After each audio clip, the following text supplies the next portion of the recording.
Al-Fatihah.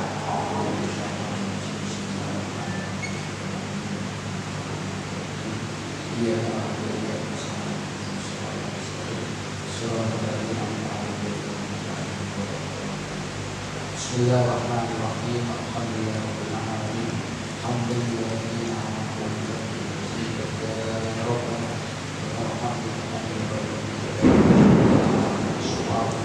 Allahumma shalli ala sayyidina Muhammad. Allahumma shalli ala sayyidina Muhammad. Tibbul qulub wa afiyatil abdan wa shifaa'ha wa nuril absar wa hidayah wa qulil arwah wa hidayah wa ala alihi wa sahbihi wa sallam. Allahumma la tada'a fi majlisina hadha dhanban illa ghafartahu wa la hamman illa farajtahu wa la daynan illa qadaytahu wa la maridan illa shafaytahu wa la dhallan illa hadaytahu wa la hajatan min hawaijihi wa ta'ala إياك الرضا ونشرع بها وبها ويسرها برحمتك. اللهم جبرنا بالعافية والسلامة وحققنا بالتقوى والاستقامة وأعذنا من موجبات الدار إنك سميع الدعاء. ربنا ظلمنا أنفسنا وإن لم تغفر لنا وترحمنا لنكونن من الخاسرين. ربنا آتنا في الدنيا حسنة إلى آخرة حسنة وقنا عذاب النار وادخلنا الجنة مع الأبرار يا عزيز يا غفار يا رب العالمين. إن شاء الله على سيدنا مولانا محمد والحمد لله رب العالمين. سيد الفاتحة.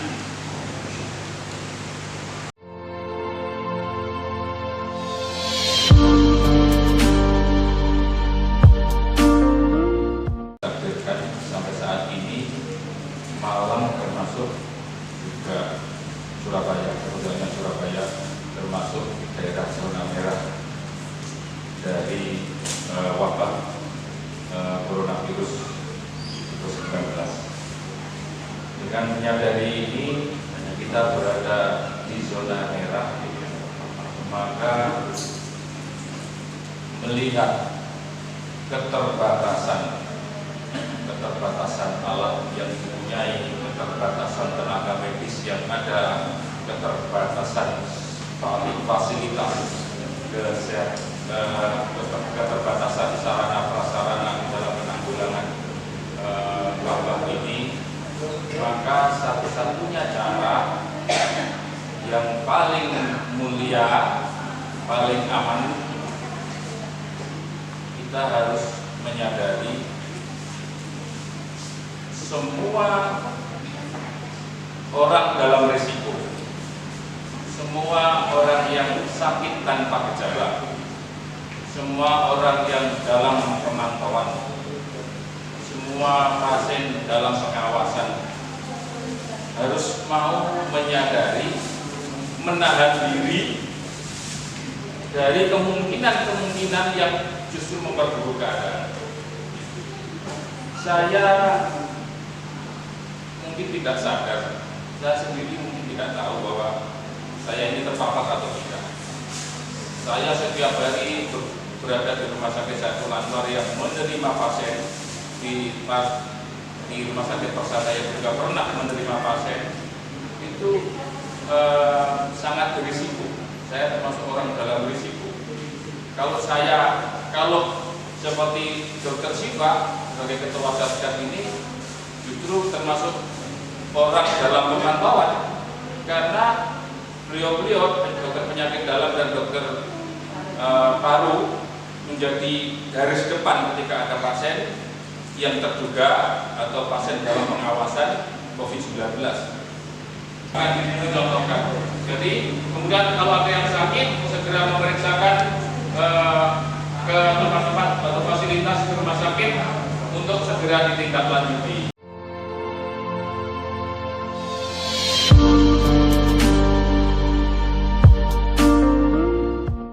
Masuk. Ini saya diuntungkan oleh panitia, sudah dibuatkan PowerPoint, tinggal mana yang perlu ditambahkan. Saya kira lanjut, ini yang bicara kalau dokter lebih pas, bukan saya. Lanjut mau. Ini juga dokter yang bisa. Saya menangkap bahwa seperti yang kita sadari, kita semua dikehendaki olehnya. Hidup itu untuk ibadah. Seperti yang tertera itu. Karena itu Allah fasilitasi kita alam semesta agar kita beribadah kepadanya. Ada banyak ayat yang bisa kita jadikan referensi. Allah memfasilitasi kita supaya kita mengakses apa saja yang ada di alam semesta ini. Hidupnya. Nah, menarik kemudian Allah memang sengaja dalam bahasa yang saya bisa pahami di dalam Al-Quran, Allah itu menggunakan 4 diksi, 4 kosakata untuk menyebut sebuah apa itu bencana, apa itu wabah. Dalam Al-Quran Allah menyebut musibah. Kecenderungan musibah dan bala itu bukan human error. Kecenderungan musibah dan bala yang dibedakan oleh Allah itu semata-mata karena Allah kepingin grade atau level siapapun orang yang dikehendaki dengan musibah atau bala itu semakin jauh lebih baik. Dalam sebuah hadis yang jauh lebih implementatif, memberikan gambaran kepada kita, idza ahabba 'abdan ibtalahu. Ketika Allah itu menghendaki mencintai kita, maka Allah itu memberikan ujian kepada kita. Layaknya anak-anak kita yang diuji di sekolah, maka tidak ada satupun orang tua yang kemudian datang ke sekolah ngelabrak kepala sekolahnya mengapa anaknya diuji. Justru malah kadang-kadang menantang untuk diuji. Sekalipun tahun ini sudah tidak ada. Artinya bahwa Allah itu membuat media, memberikan fasilitas kepada siapapun agar grade keimanannya semakin baik di sisinya. Kita itu kan mukmin, hanya kita mungkin gelisah karena ini wabah yang pertama kali. Tapi bagi orang yang pernah mengikuti wabah kolera, malaria, sekalipun dulu, karena tidak ada media sosial semacam medsos, semacam HP, WA, macam-macam, sehingga penyebaran informasi tidak semarak hari ini. Tetapi dulu juga punya tingkat keparahan yang luar biasa. Saya punya data, hampir 100 tahun itu selalu akan ada wabah, pandemi. Luar biasa informasi Allah karena saya yang ikuti ini. Yang 100 ke belakang itu diinformasikan, ada terlepas benar dan tidak. Tetapi menarik, Allah kemudian katakan di dalam surat Al-Kahf, A'udzubillahi minasyaitonir rajim, bismillahirrahmanirrahim, ahasiban nasu ayyutraku. Ada ayatnya depan itu, alif lam mim, ahasiban nasu ayyutraku ayyaqulu amanna wa hum la yuftanun. Apakah kemudian seorang itu cukup mengatakan saya sudah beriman dan tidak diuji? Nanti dulu. Ternyata kita masih untuk memastikan kita sebagai seorang mukmin itu butuh ujian. Di samping menjadi prasarat dan persyaratan pembalasan terbaik, kita yang sudah dikasih mukmin, iman kepada Allah SWT, dan ini hak prerogatif Allah. Kita tidak pernah mengajukan proposal kepada Allah agar diberikan iman, tapi kita dikasih iman, itu kita dicintai oleh Allah. Dalam sebuah hadis Nabi pernah bersabda, Innallaha yu'til iman liman yuhib. Allah itu hanya kasih iman kepada siapapun yang dicintai.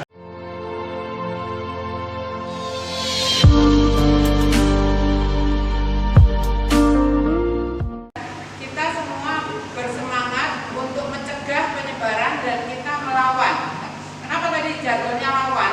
Karena sekarang sudah ada di sini, sudah ada di Malang. Jadi kita harus lawan supaya angka ODP-nya, PDP tidak semakin banyak. Nah, apa itu ceritanya? Nanti saya jelaskan pada materi ini. Okay?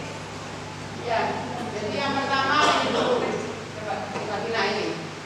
Jadi Bapak Ibu hadirin sekalian, ini pertama kali Indonesia ini Pak Jokowi bersama Menteri mendeklarasikan pertama kali Indonesia ini masuk virus corona tanggal 1 Maret. Ya, tanggal 1 Maret ini sudah 25 Maret, jadi sudah 25 hari virus corona itu sudah menjadi keprihatinan kita semua di Indonesia, ya. Kemudian ada ceritanya bahwa sebetulnya kalau ditelusuri lagi awal orang pertama yang sekarang alhamdulillah sudah sembuh ya, itu terjangkit virus corona itu 14 Februari ya. Waktu itu ada kumpul-kumpul, jadi seperti menari lah di acara ini di Jakarta itu ada warga asing dan mungkin mungkin dari situ atau mungkin barangkali sebelumnya sebetulnya di Indonesia ini sudah ada bibit-bibit pembawa itu, tapi kita semua tidak pernah tahu kenapa, karena virus ini tidak bergejala ya, seperti itu. Nah, saya lanjut dulu. Setelah itu diumumkan, coba lagi. Nah, ini data per tadi malam ya.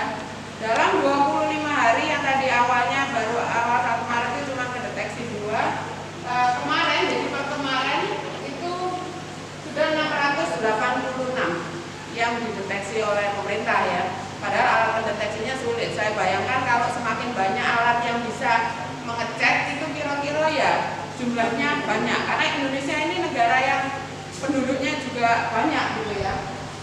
Terus kemudian yang meninggal 55, makanya itu dikatakan awalnya kita nggak masuk di deretan angka negara yang angka fatalitasnya atau kematiannya tinggi.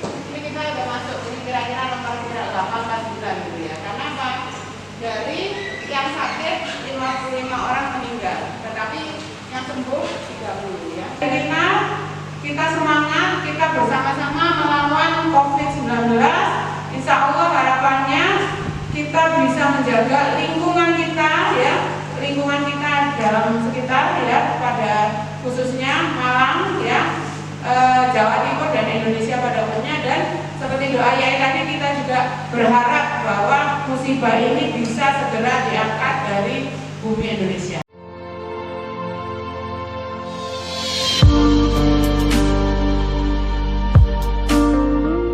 Sehingga kami berinisiatif untuk membuat hand sanitizer untuk kebutuhan dari internal Unisma. Dan untuk sore hari ini kami akan sedikit memaparkan atau sedikit berbagi pengalaman yang pernah kami lakukan pada saat pembuatan hand sanitizer. Tadi saya sudah salam ya? Oh sudah. Jadi sebelum berbicara tentang hand sanitizer, mengulang yang sudah disampaikan oleh Dr. Syifa barusan, pada dasarnya yang paling efektif untuk membersihkan mikroorganisme ya bahasanya, jadi itu macam-macam, ada bakteri, ada virus, terus mungkin bahasa sederhananya kalau kita menjelaskan ke anak-anak itu kuman gitu. Itu kuman-kuman sebenarnya adalah dengan mencuci tangan dengan baik. Dan menggunakan hand sanitizer itu nggak bisa kalau tangan kita itu sedang dalam keadaan kotor. Misalkan kita kecipratan bisa yang sederhana kena kelihatan lah berdebu gitu, tangan kita tuh berdebu, habis pegang mobil ada debunya kan kelihatan ya ada debunya. Kemudian itu kita cuci pakai hand sanitizer itu nggak bisa. Tetap kita harus mencuci tangan terlebih dahulu. Jadi persyaratan menggunakan HS sendiri itu pada saat tangan kita itu tidak tampak kotor. Ketika tangan kita itu tampaknya kotor, sudah jelas, sudah terlihat ada sesuatu, itu lebih dianjurkan untuk mencuci tangan dengan menggunakan sabun dengan mekanisme tadi yang sudah dijelaskan. Jadi sebenarnya tidak terlalu panik menggunakan HS itu, buat saya pribadi itu lebih baik ya, karena saat ini tuh tenaga medis sangat kekurangan banyak sekali peralatan-peralatan yang sangat dibutuhkan, termasuk APD tadi dijelaskan.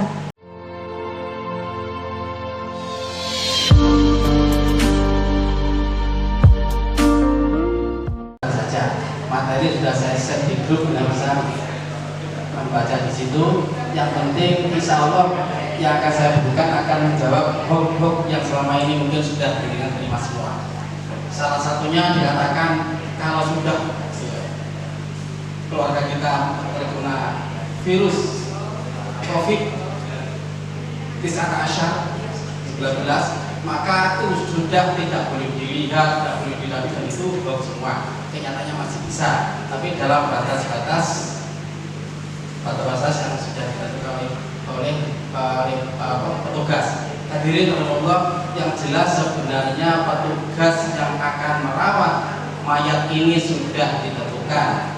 Mengapa di sini diberikan minimal kita tahu? Atau kalau mungkin besok suatu saat dibutuhkan, sudah di Dr. Syifa mengatakan tidak bilang dari misalnya ada yang nemen kita siap tahu. Yang penting intinya pemulasaraan itu mencegah supaya kita tidak tertular dari jenazah. Pemulasaraan, hadirin, ternyata itu kata-kata yang kita baru tahu. Pemulasaraan artinya perawatan rumah, berasal dari bahasa Jawa, Pulau Solo. Ternyata Pulau Solo itu artinya bukan menganiaya, tapi merawat. Ya mungkin tidak ada yang tahu. Saya aja tahu kemarin sore jadi telah baca di kamus. Hadirin, jadi ini yang penting supaya tidak terkena semua, maka yang diutamakan petugas satu. Yang kedua jenazah sendiri, yang ketiga adalah tempat yang digunakan untuk merawat dan sekitarnya. Sehingga intinya kalau sudah ada korban meninggal dari corona ini, maka petugas sudah siap dengan pakaian yang standar. Ya, nanti di materi sudah saya sampaikan. Setelah itu memberi informasi kepada keluarga. Ini yang penting, informasi. Dan keluarga boleh menjenguk, melihat, tapi dengan standar APD. Tapi dilotok kalau sampai merangkul, apalagi sampai salaman, mana bisa salaman dengan mayat. Ada tidak boleh lebih dari melihat. Walaupun itu mungkin orang yang dicintai, mungkin istri satu-satunya atau suami satu-satunya, ada boleh hanya melihat dong. Itu pun ada jarak. Sampai juga. Kemudian setelah itu baru dirawat. Dirawat di mana? Di mana dia tempat meninggal? Di ICU di situ, atau meninggal di kamar, atau mungkin meninggal di jalan misalnya, di situ dirawat langsung. Karena apa? Karena kalau di mana-mana sudah akan menyebarkan virus. Jadi di mana tempat, tapi idealnya di rumah sakit, entah di ICU, entah di tempat yang lain. Dirawat caranya begitu ada jenazah langsung dikafani, kemudian dibungkel plastik, dibungkel sampai lagi. Plastik itu ya. Kita leni lagi. Terus ditempatkan di kantong jenazah. Setelah itu beri desinfektan, jadi gerakan untuk menghindari penularan. Masih ketat sekali. Setelah itu baru dia disegel, dan baru kali ini ada jenazah disegel. Kemudian diantar ke tempat kamar jenazah. Itu pun harus dihadiri dengan berangkas tertentu. Dan lagi-lagi baru kali ini ada jenazah ada berangkas melebihi ruang. Loh, di sana hadirin rahimakumullah, tergantung kalau misalnya tidak butuh diotopsi, ya langsung dipersiapkan untuk dimakamkan. Dimakamkan pun sudah ada petugas yang mengantarkan pakai mobil, tidak boleh pakai keranda. Keluarga boleh ikuti, boleh ikuti tok, boleh datangi, boleh, tapi dalam jarak yang tidak sampai dekat. Ini yang menjawab hoax yang katanya kalau sudah meninggal akibat COVID-19 langsung nggak boleh dilihat ya. Terus ada lagi jawaban, gimana kalau mayatnya muslim ingin dimandikan? Boleh, tapi dalam batas-batas, tidak boleh memandikan seperti mayat normal seperti kosowi, tidak boleh, hanya disiram sesuai dengan memenuhi syarat fikih. Di situ pun dikatakan katanya hanya boleh disiram.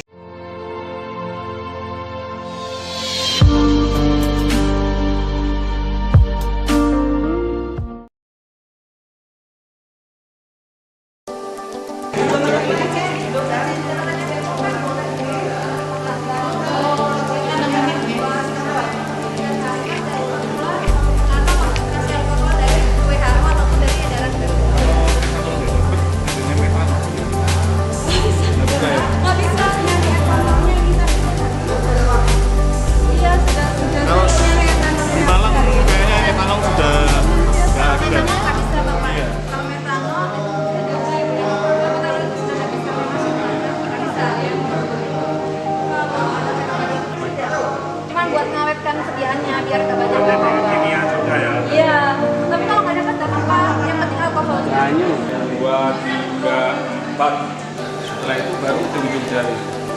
Ujung-ujung jari harus mengena semua. 1, 2, 3, 4. 1, 2, 3, 4. Dalam hati. Apa namanya? Gini. Jempolnya gini.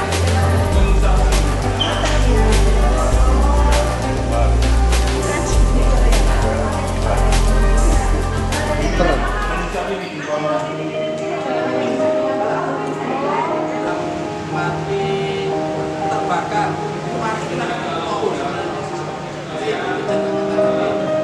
mati syahid akhir di dunia bakal hancur, termasuk mati syauq.